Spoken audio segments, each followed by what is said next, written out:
유정화는 오전 6시 반이면 어김없이 눈을 떴다. 알람이 울리기도 전에 몸이 먼저 반응했다. 30년이 넘게 병원 야간 근무와 교대 근무를 반복하며 체득한 습관이었다.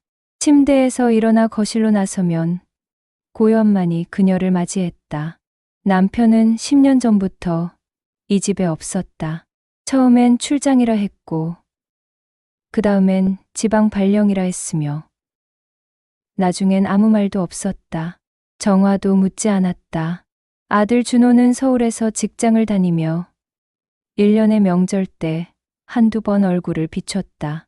전화통화도 한 달에 한 번 할까 말까였다. 정화는 부산중앙의 대학병원에서 오랫동안 간호사로 일했다. 응급실과 중환자실을 거쳐 마지막엔 내과 병동에서 근무했다. 환자들의 고통과 가족들의 눈물을 매일 마주했고 그 속에서 자신의 감정을 지우는 법을 배웠다. 공감하되 무너지지 않기, 위로하되 휩쓸리지 않기. 그렇게 감정의 균형을 유지하며 살아온 세월이었다.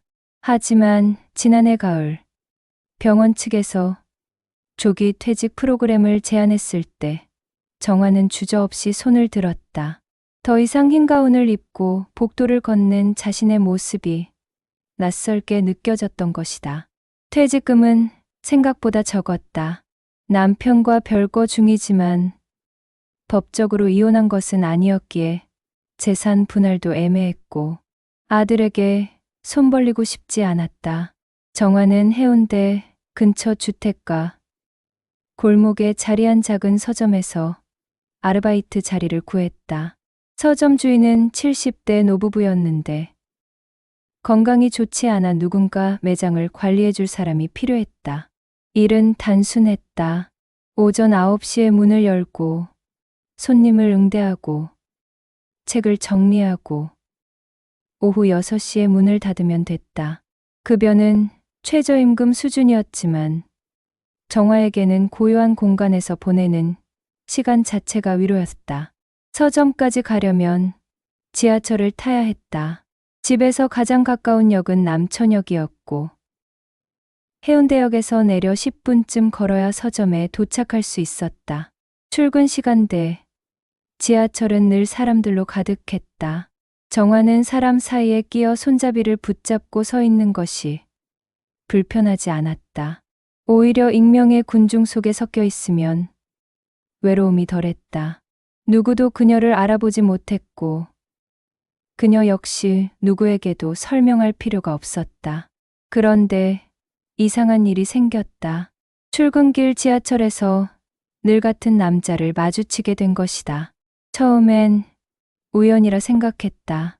하지만 일주일, 2주일, 한 달이 지나도 그 남자는 같은 시간, 같은 칸, 거의 같은 위치에 서 있었다. 정화가 주로 타는 칸은 네 번째 칸이었는데 그 남자도 똑같이 네 번째 칸을 이용했다. 그는 대략 50대 후반으로 보였다. 키는 170cm 정도. 어깨가 넓고 다부진 체격에 검게 그을린 피부를 가졌다. 낡은 작업복 차림이 많았고 가끔은 회색 점퍼를 걸쳤다. 얼굴은 무뚝뚝했고 표정 변화가 거의 없었지만 눈빛만은 어딘가 공허했다. 정화는 그를 관찰하기 시작했다. 처음엔 무의식적이었다. 지하철 문이 열리고 사람들이 쏟아져 들어올 때 자연스럽게 시선이 그쪽으로 향했다. 그가 오늘도 왔는지, 어떤 옷을 입었는지, 어떤 표정인지 확인하게 됐다. 그리고 어느 순간부터 그 남자도 정화를 의식하고 있다는 것을 눈치챘다. 둘의 시선이 마주칠 때가 있었다. 짧은 순간이었지만 그 눈빛 속엔 무언가가 담겨 있었다. 호기심일까? 아니면 외로움일까? 정화는 알 수 없었다. 어느 날 정화는 평소보다 조금 늦게 집을 나섰다. 지하철역에 도착했을 때 시계는 8시 15분을 가리키고 있었다. 평소보다 10분 늦은 시간이었다. 지하철에 올라탔을 때 정화는 무의식 중에 그 남자를 찾았다. 하지만 보이지 않았다. 이상한 상실감이 밀려왔다. 설마 내가 이 남자를 기다리고 있었던 건가? 정화는 스스로에게 되물었다. 그날 하루 종일 기분이 이상했다. 서점에서 책을 정리하면서도 손님을 응대하면서도 자꾸 그 남자 생각이 났다. 다음 날 정화는 일부러 평소 시간에 맞춰 집을 나섰다. 지하철에 올라탔고 네 번째 칸으로 들어갔다. 그리고 그가 있었다. 여느 때처럼 손잡이를 붙잡고 서 있는 그의 모습을 보자 이상하게 안도감이 들었다. 정화는 자신의 감정이 당황스러웠다. 55세의 여자가 30년을 간호사로 살아온 여자가 지하철에서 매일 마주치는 낯선 남자에게 이런 감정을 느낀다는 것이 말이 되는가. 하지만 부정할 수 없었다. 그의 존재는 그녀의 공허한 일상에 작은 리듬을 만들어주고 있었다. 그날 이후 정화는 매일 그를 확인했다. 그가 타는 위치도 조금씩 파악하게 됐다. 대체로 문 근처에 서 있었고 정화가 타는 위치와는 두세 미터 정도 떨어져 있었다. 가끔 지하철이 흔들릴 때 두 사람의 거리가 좁혀지기도 했다. 그럴 때마다 정화는 긴장했다. 심장이 두근거렸고 숨을 고르기 어려웠다. 이런 감정은 오랜만이었다. 아니, 어쩌면 처음일지도 몰랐다. 남편과의 결혼 생활에서 이런 설렘을 느껴본 적이 있었던가. 정화는 기억을 더듬었지만 떠오르지 않았다. 그렇게 2달쯤 지났을까. 정화와 그 남자는 여전히 한마디 말도 나누지 않았지만 서로의 존재를 분명히 의식하고 있었다. 그것만으로도 정화의 아침은 달라졌다. 일어나는 것이 덜 무거웠고 지하철을 타는 것이 덜 고통스러웠다. 작은 기대가 하루를 지탱해주고 있었다. 정화는 이 감정이 위험하다는 것을 알았다. 하지만 멈출 수가 없었다. 황혼에 접어든 여자의 마음 속에 작은 불씨 하나가 타오르기 시작하고 있었다. 유정화는 서점 일을 시작한 지 3달째 접어들고 있었다. 처음에는 낯설고 어색했던 일상이 이제는 나름의 리듬을 갖추기 시작했다. 아침 6시 반에 일어나 간단히 아침을 먹고 7시 15분에 집을 나서 지하철을 타면 정확히 8시에 서점에 도착했다.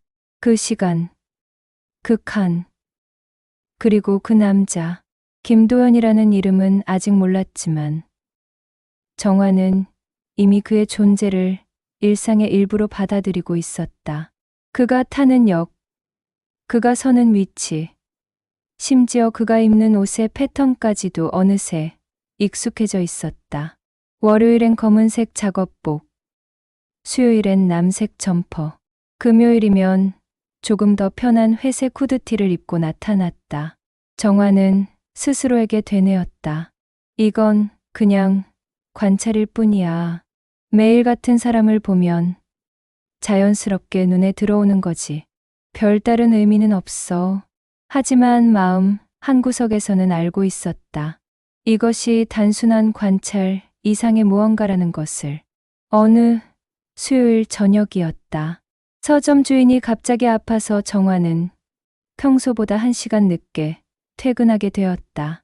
지하철은 퇴근 시간대의 절정을 지나 조금 덜 붐볐지만 여전히 사람들로 가득했다. 정화가 익숙한 자리에 서려는 순간 그가 보이지 않았다. 이상한 허전함이 밀려왔다.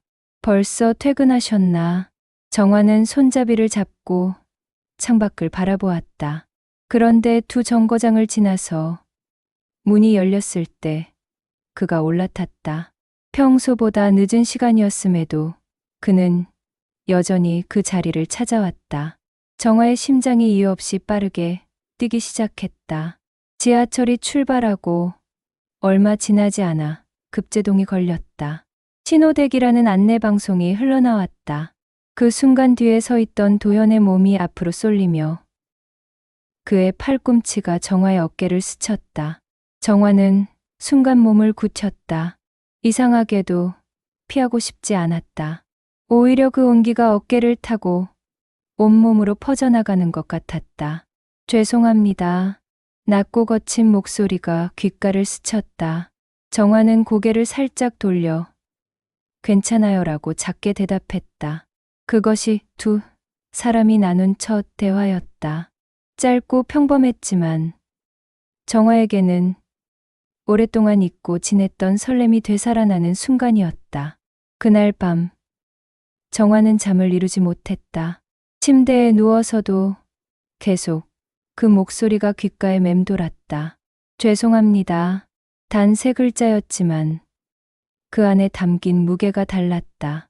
진심, 어린 미안함과 동시에 어딘가 조심스러운 존중이 느껴졌다. 다음 날부터 이상한 일들이 반복되기 시작했다.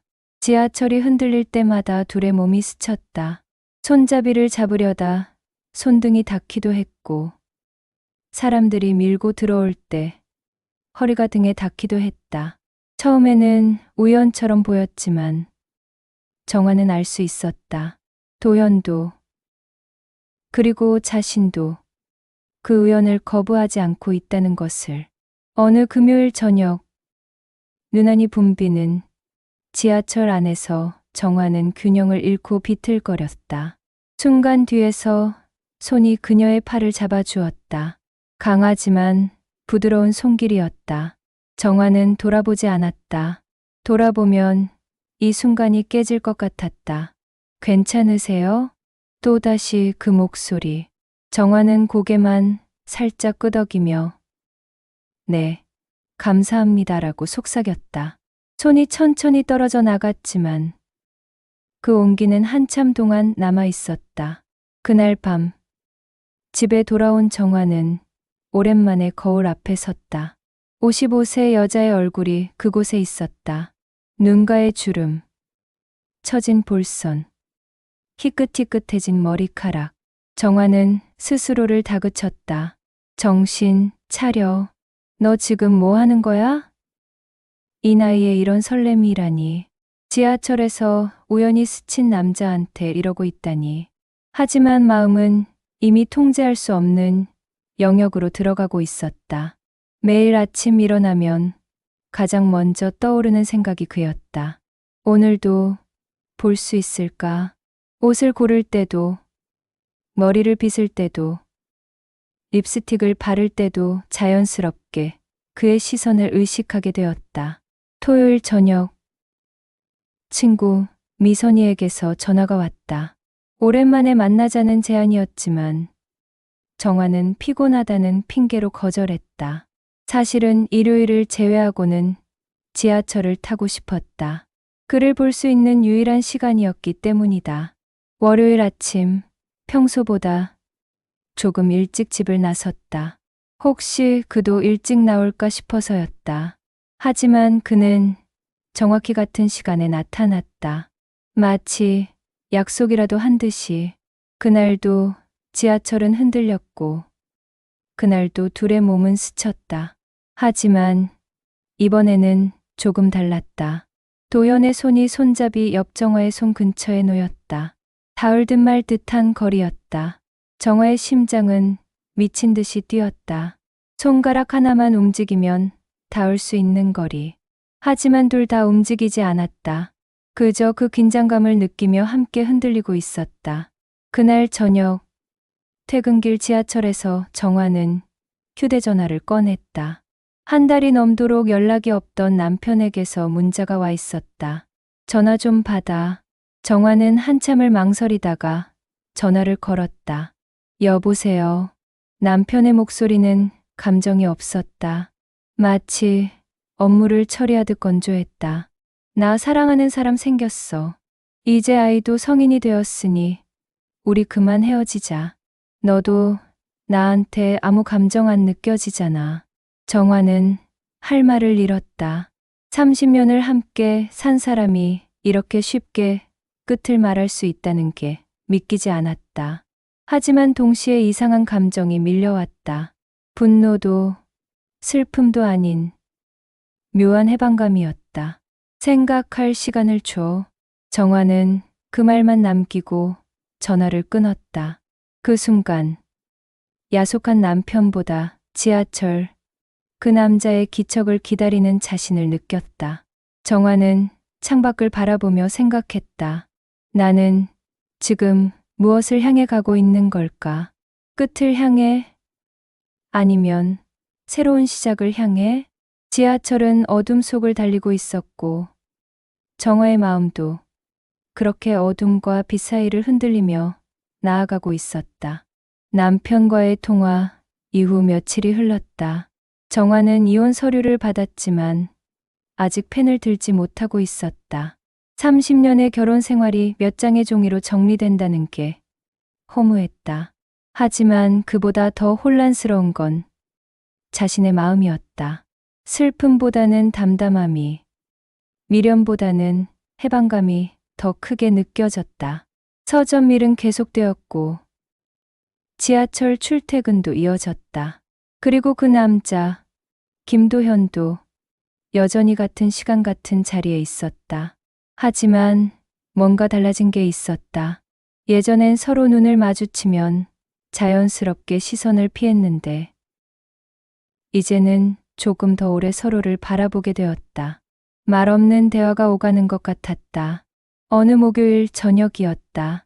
정화가 평소처럼 지하철에서 내리려는데 도연도 함께 내렸다. 정화는 순간 걸음을 멈췄다. 이 역은 그의 목적지가 아니었다. 지난 몇 달간 관찰한 바로는 그는 항상 두 정거장을 더 가야 했다. 도연은 몇 걸음 떨어진 곳에서 멈춰 섰다. 잠시 망설이는 듯 하더니 천천히 정화에게 다가왔다. 정화의 심장이 요란하게 뛰기 시작했다. 저기, 실례가 안 된다면. 도연의 목소리는 평소보다 더 낮고 떨리고 있었다. 그는 손을 주머니에 넣었다 뺐다를 반복하며 말을 이었다. 저녁 한 끼 같이 하실래요? 제가 오래전부터 말을 걸고 싶었는데 용기가 나지 않아서요.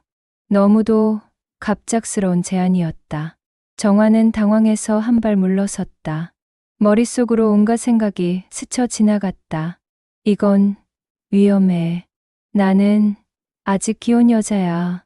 이러면 안 돼. 하지만 동시에 다른 목소리도 들렸다.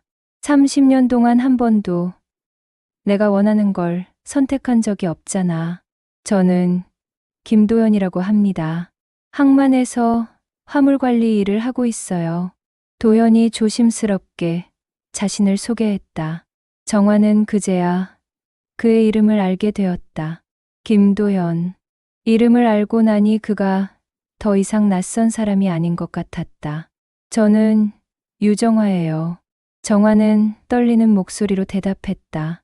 그리고 알 수 없는 힘에 이끌려 고개를 끄덕였다. 좋아요. 잠깐이라면요.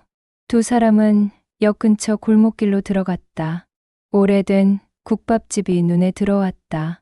화려하지 않지만 정갈해 보이는 곳이었다. 도연이 문을 열어주었고 정화는 어색하게 안으로 들어갔다. 구석 자리에 마주 앉은 두 사람. 메뉴판을 보는 척했지만 사실 아무것도 눈에 들어오지 않았다. 도연이 먼저 순대국밥 2개를 주문했다. 혹시 입맛에 안 맞으면 다른 걸로 바꿔드릴게요. 아니에요. 괜찮아요. 어색한 침묵이 흘렀다. 물잔을 만지작거리던 도연이 숟가락을 내려놓으며 입을 열었다.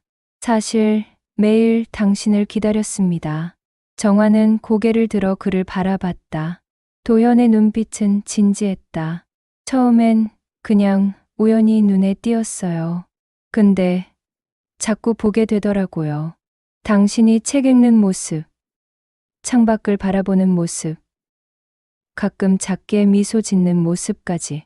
내 삶에선 늘 반복과 노동뿐이었는데 이상하게 당신을 보면 하루가 달라지더군요. 정화는 술렁이는 마음을 감추려 애썼다. 하지만 속으로는 이미 균열이 일어나고 있었다. 나를 기다렸다고? 이 나이에 이런 말이라니. 저도. 정화가 작게 입을 열었다. 사실 저도 매일 당신을 봤어요. 처음엔 우연이라고 생각했는데 어느 순간부터는 당신이 안 보이면 하루가 이상하게 느껴졌어요. 도연의 얼굴에 희미한 미소가 번졌다. 국밥이 나왔고 두 사람은 천천히 식사를 시작했다. 하지만 음식 맛은 제대로 느껴지지 않았다. 온 신경이 앞에 앉은 사람에게 쏠려 있었다. 저는 이혼한 지 5년 됐습니다. 도연이 갑자기 말했다. 아내는 제가 너무 무뚝뚝하고 감정 표현을 못한다고 했어요. 맞는 말이었죠. 전 평생 일만 했으니까요. 아들 하나 있는데 지금은 서울에서 일하고 있어요. 1년에 한두 번 보는 게 전부예요. 정화는 그의 말을 들으며 묘한 동질감을 느꼈다. 외로움은 비슷했지만 적어도 그는 정리가 된 사람이었다. 자신과는 달랐다. 저는 아직 정리가 안 됐어요. 정화는 솔직하게 말했다. 남편과 10년째 별거 중이에요. 최근에 이혼하자는 연락을 받았지만 아직 서류에 사인을 못했어요. 30년을 함께 산 사람인데 끝이 이렇게 허무할 줄은 몰랐어요. 도연은 고개를 끄덕였다. 정리가 안 된 게 당연합니다. 30년이면 인생의 반이잖아요. 근데 이상한 게 정화는 국물을 한 숟가락 뜨며 말을 이었다. 슬프거나 아프지 않아요. 오히려 홀가분해요. 그게 더 무서워요. 내가 이렇게 냉정한 사람이었나 싶어서요. 그건 냉정한 게 아니라 이미 마음이 떠난 거예요. 도연의 말에 정화는 숟가락을 멈췄다. 맞는 말이었다. 자신의 마음은 이미 오래전에 그 집을 떠나 있었다. 식사를 마치고 밖으로 나왔다. 가을밤 공기가 차가웠다. 정화는 자켓을 여미며 걸었고 도연은 조심스럽게 그 옆을 따라 걸었다. 역으로 돌아가는 길목에서 도연이 멈춰 섰다. 오늘은 여기까지 하죠. 정화는 고개를 끄덕였다. 감사했어요.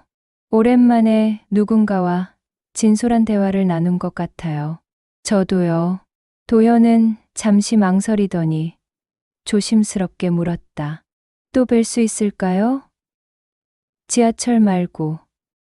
이렇게요. 정화는 대답 대신 작게 미소 지었다. 그 미소는 도연에게 충분한 답이 되었다. 집으로 돌아오는 지하철 안에서 정화는 창밖을 바라봤다. 가슴이 두근거렸다. 오랫동안 잊고 지냈던 감정이었다. 설렘, 기대, 그리고 약간의 죄책감. 집 앞에 도착했을 때 현관문 앞에 택배 상자가 놓여 있었다. 정화는 그것을 집어들고 문을 열었다. 텅 빈 거실, 싸늘한 공기, 그리고 식탁 위에 놓인 이혼 서류. 정화는 서류를 집어들고 한참을 들여다봤다. 30년간의 헌신은 아무 의미가 없었다. 하지만 이제는 그것이 끝이 아니라 새로운 시작일 수도 있다는 생각이 들었다. 그날 밤, 정화는 처음으로 편안하게 잠들었다. 꿈속에서 누군가 그녀의 손을 잡아주고 있었다. 첫 저녁 식사 이후 두 사람의 관계는 조심스럽지만 확실하게 변화했다. 지하철은 더 이상 우연의 공간이 아니라 서로를 위한 약속 같은 곳이 되었다. 아침에는 짧은 눈인사를, 저녁에는 함께 내려 식사를 하는 것이 일상이 되어갔다. 처음엔 일주일에 한두 번이었던 만남이 어느새 주 45회로 늘어났다. 국밥집, 분식집, 작은 카페. 화려하지 않지만 두 사람만의 공간들이 하나둘씩 생겨났다. 대화는 점점 깊어졌다. 어린 시절 이야기, 젊은 날의 꿈, 결혼 생활의 상처들, 나이 들에 대한 두려움과 외로움에 대해서도 솔직하게 나눴다. 저는 항상 다른 사람을 위해 살았어요. 어느 날 저녁, 정화가 커피잔을 두 손으로 감싸쥐며 말했다. 간호사로 환자들을 돌보고 집에 가면 남편과 아들을 챙기고 정작 내가 뭘 원하는지는 한 번도 생각해 본 적이 없어요. 아니, 생각할 시간이 없었죠. 도연은 고개를 끄덕이며 들었다. 저도 비슷해요. 평생 일만 했죠. 가족을 먹여 살려야 한다는 책임감에 감정 같은 건 사치라고 생각했어요. 그러다 보니 아내도 아들도 다 떠났고 남은 건 일뿐이었어요. 후회돼요. 정화의 질문에 도연은 잠시 생각하다가 대답했다. 후회라기보단 아쉬움이죠. 하지만 그때는 그게 최선이었어요. 지금 와서 돌아보니 다른 방법도 있었을 텐데 싶지만 그땐 몰랐으니까요. 저도 그래요. 모든 게 의무였고 당연한 거라고 생각했어요. 근데 이제는 정화는 말을 멈췄다. 도연이 조용히 기다렸다. 이제는 내가 원하는 걸 해도 되는 건가 싶어요. 이기적인 건가요? 아니에요. 도연의 목소리는 단호했다. 이제는 당신 차례예요. 정화 씨. 그 말에 정화의 눈가가 촉촉해졌다. 평생 누구도 자신에게 그런 말을 해준 적이 없었다. 어느 토요일 오후였다. 정화는 서점 일이 끝나고 도연에게서 문자를 받았다. 오늘 시간 되세요? 보여드리고 싶은 곳이 있어요. 정화는 설렘 반, 긴장 반으로 약속 장소로 향했다. 도연이 데려간 곳은 해운대 끝자락에 있는 작은 등대였다. 관광객들이 많이 찾지 않는 현지인들만 아는 조용한 곳이었다. 여기가 제일 좋아하는 장소예요. 도연이 바다를 바라보며 말했다. 힘들 때마다 여기 와서 바다를 봤어요. 바다는 항상 같은 자리에 있지만 매번 다른 모습이잖아요. 그게 위로가 됐어요. 정화는 그의 옆에 서서 함께 바다를 바라봤다. 가을 바다는 잔잔했지만 어딘가 쓸쓸했다. 두 사람은 한참을 말없이 서 있었다. 정화 씨, 도연이 조심스럽게 그녀의 손을 잡았다. 정화는 깜짝 놀라 손을 빼려다가 멈췄다. 도연의 손은 거칠었지만 따뜻했다. 오랜 노동이 새겨진 손이었지만 그 안에서 진심이 느껴졌다. 저 이러면 안 되는 거 알아요. 당신은 아직 정리가 안 됐고 저도 완전히 준비된 건 아니에요. 하지만 당신과 함께 있으면 살아있다는 게 느껴져요. 정화는 그의 손을 꼭 쥐었다. 대답 대신 그렇게 답했다. 그날 저녁 두 사람은 처음으로 함께 밤을 보냈다. 도연의 작은 원룸이었다. 깔끔하진 않았지만 정돈된 공간이었다. 정화는 두려웠다. 55세의 나이에 남편 아닌 남자와 함께 있다는 것이. 하지만 도연의 눈빛은 진지했고 그의 손길은 조심스러웠다. 천천히 해도 돼요. 당신이 원할 때만요. 도연의 말에 정화는 고개를 끄덕였다. 오랫동안 잊고 지냈던 여자로서의 자신이 되살아나는 순간이었다. 부끄러움과 떨림, 그리고 뜨거운 감정이 뒤섞였다. 정화는 눈을 감고 그의 품에 몸을 맡겼다. 그날 밤은 길었다. 두 사람은 서로를 탐색하듯 조심스럽게, 하지만 진심으로 서로를 마주했다. 주름진 피부도 늙어가는 몸도 더 이상 부끄럽지 않았다. 그 안에 담긴 삶의 무게와 상처들까지 서로 받아들이는 시간이었다. 새벽녘, 잠에서 깬 정화는 도연의 팔베개를 베고 누워 있었다. 창밖으로 희미한 빛이 들어오고 있었다. 정화는 도연의 얼굴을 바라봤다. 잠든 그의 얼굴은 평소보다 부드러워 보였다. 하지만 현실은 그렇게 단순하지 않았다. 관계가 깊어질수록 갈등도 커졌다. 정화는 여전히 법적으로 남편과 혼인 관계였고, 서점 동료들과 몇몇 지인들의 시선도 신경 쓰였다. 도현 역시 항만 노조 문제로 일터에서 불안정한 위치에 있었다. 나이 든 노동자로서 언제 일자리를 잃을지 모르는 불안감을 안고 있었다. 우리 이러다 둘 다 망하는 거 아닐까요? 어느 날 정화가 불안한 목소리로 물었다. 사람들이 알면 뭐라고 할까요? 이혼도 안 한 여자가 다른 남자를 만난다고. 저도 체면이 있는데. 도현은 정화의 손을 잡았다. 정화 씨, 우리 나이가 몇인데 아직도 남 눈치를 보며 살아야 해요? 우리 인생은 우리 거예요. 하지만 저도 무섭습니다. 솔직히요. 도연이 말을 끊었다. 이 나이에 새로운 관계를 시작한다는 게 쉽지 않아요. 혹시 당신한테 짐이 될까봐, 내가 당신을 불행하게 만들까봐 두렵죠. 하지만 그렇다고 이대로 포기하고 싶지 않아요. 정화는 입술을 깨물었다. 나도 그래요. 당신을 만나고 나서 처음으로 살아있다는 느낌이 들었어요. 근데 그게 무서워요. 이게 진짜일까? 아니면 외로움 때문에 착각하는 걸까? 도현은 정화의 얼굴을 두 손으로 감싸 쥐었다. 정화 씨, 이제 숨지 말아요. 우리 진짜로 시작하면 안 될까요? 제대로 된 관계로요. 정화는 눈을 돌리며 떨리는 목소리로 대답했다. 나도 원해요. 진심으로. 하지만 내 삶은 그렇게 단순하지 않아요. 서류에 사인하는 것도, 주변에 알리는 것도, 모든 게 쉽지 않아요. 당신이 감당할 수 없는 짐일지도 몰라요. 그럼 함께 감당하면 되죠. 도현의 말에 정화의 눈에서 눈물이 흘러내렸다. 그 순간 두 사람의 마음은 불꽃처럼 뜨거워졌지만 동시에 불안의 그림자가 짙게 드리워졌다. 그날 밤 정화는 혼자 집으로 돌아왔다. 이혼 서류를 꺼내 펜을 들었다. 한참을 망설이다가 마침내 자신의 이름을 적었다. 30년의 무게가 펜 끝에서 무너져 내렸다.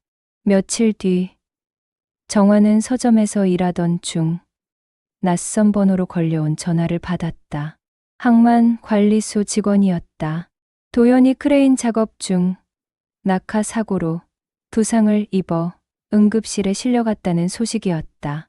전화기를 든 손이 떨렸고 가슴 속에서 무언가가 무너지는 소리가 들렸다. 정화는 서점 문을 급히 닫고 택시를 타고 병원으로 달려갔다. 응급실 복도에는 도현의 동료 몇 명이 서성이고 있었고 그들은 정화를 보자 난처한 표정을 지었다.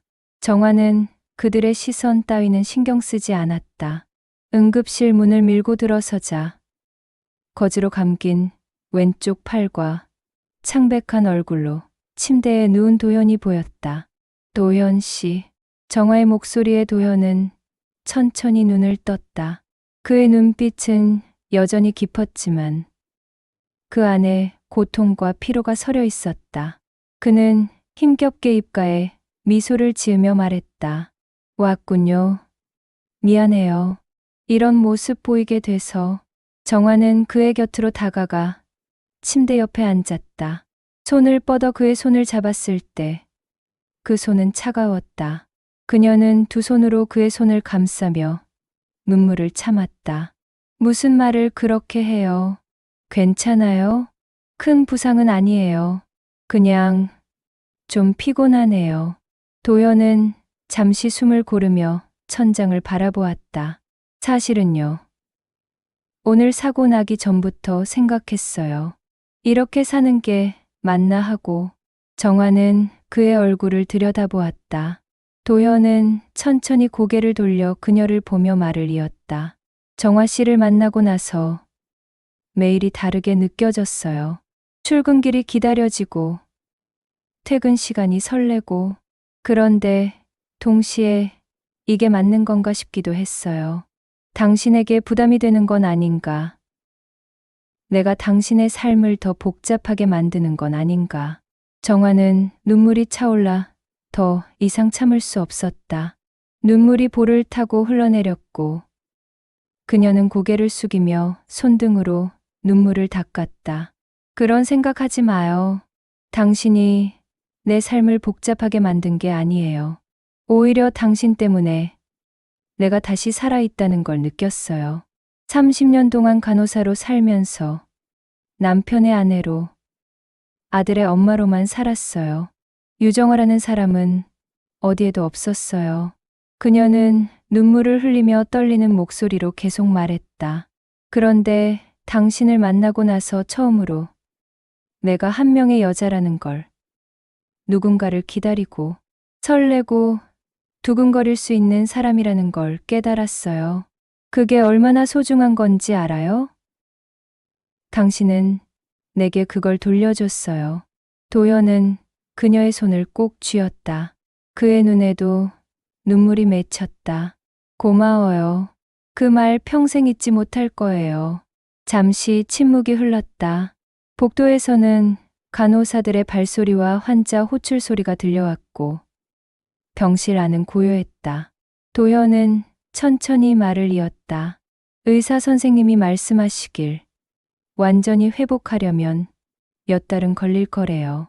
그래서 고향으로 내려가려고요. 여기서 혼자 요양하는 것보다는 흥림 댁에 가서 쉬는 게 나을 것 같아요. 정화는 그의 말에 가슴이 철렁 내려앉았다. 그녀는 알고 있었다. 한 번 헤어지면 다시 만나기 어렵다는 것을. 그들의 관계는 너무 복잡했고 세상은 그들에게 관대하지 않았다. 언제 떠나요? 이번 주말이요. 병원에서 퇴원하고 짐 정리하면 그때쯤 될 것 같아요. 정화는 고개를 끄덕였다. 더 이상 무슨 말을 해야 할지 몰랐다. 그저 그의 손을 꼭 잡고 있을 뿐이었다. 주말이 되었다. 정화는 도연이 탈 기차 시간에 맞춰 두산역으로 향했다. 역사 안은 사람들로 붐볐고 곳곳에서 이별과 만남이 교차했다. 정화는 플랫폼 입구에서 도연을 기다렸다. 잠시 후 작은 가방을 든 도연이 천천히 걸어왔다. 그는 여전히 왼팔에 붕대를 감고 있었고 걸음걸이는 조심스러웠다. 두 사람은 서로를 보며 잠시 멈춰 섰다. 왔네요. 도연이 먼저 말을 걸었다. 네, 그냥 배웅이라도 하고 싶었어요. 두 사람은 플랫폼 한쪽으로 걸어갔다. 기차는 아직 들어오지 않았고 시간은 천천히 흘렀다. 도연은 가방을 내려놓고 정화를 바라보았다. 정화 씨, 이별 인사를 어떻게 해야 할지 모르겠어요. 정화는 고개를 들어 그를 보았다. 그의 눈빛은 슬프면서도 따뜻했다. 저도요. 이런 게 처음이에요. 이렇게 누군가를 보내는 게. 도연은 한 발짝 다가와 그녀의 손을 잡았다. 혹시 내가 없어도 당신은 괜찮을 수 있을까요? 혼자서도 잘 지낼 수 있을까요? 정화는 그의 손을 꼭 잡으며 고개를 저었다. 아니요. 이제는 당신 없는 게 더 두려워요. 하지만 괜찮을 거예요. 당신이 내게 준 용기가 있으니까요. 멀리서 기차가 들어오는 소리가 들렸다. 기적 소리가 울리고 사람들이 움직이기 시작했다. 시간은 멈춰주지 않았다. 도현은 정화의 이마에 조심스럽게 입을 맞추었다. 그리고 낮은 목소리로 속삭였다. 잘 지내세요. 다시 만나지 못해도 당신은 내 삶을 바꿔준 사람이에요. 평생 감사하며 살게요. 정화는 눈물을 참으며 고개를 끄덕였다. 저도요. 당신도 건강하게 지내요. 꼭. 기차 문이 열렸다. 도연은 가방을 들고 천천히 계단을 올라갔다. 문이 닫히기 직전 그는 뒤를 돌아보며 손을 흔들었다. 정화도 손을 들어 흔들었고 그들은 서로를 바라보며 잠시 미소 지었다. 기차가 움직이기 시작했다. 점점 빨라지는 속도에 도연의 모습은 작아졌고 마침내 시야에서 사라졌다. 정화는 혼자 플랫폼에 남았다. 주변은 여전히 사람들로 붐볐지만 그녀는 고요했다. 그녀는 천천히 역사를 빠져나와 지하철역으로 향했다. 익숙한 계단을 내려가고 개찰구를 지나 플랫폼에 섰다. 지하철이 도착하고 문이 열렸다. 정화는 손잡이를 꼭 쥐었다. 예전처럼 무거운 마음은 아니었다. 그녀는 이제 알았다. 황혼에도 여전히 불꽃은 피어날 수 있다는 것을. 그리고 그 불꽃은 비록 짧았지만 그녀의 삶을 영원히 밝혀줄 것이라는 것을. 지하철이 출발했고 정화는 창밖을 바라보았다. 어둠 속을 달리는 불빛들이 반짝였다. 그녀는 작게 미소 지었다. 삶은 계속된다. 그리고 그녀는 이제 혼자가 아니었다.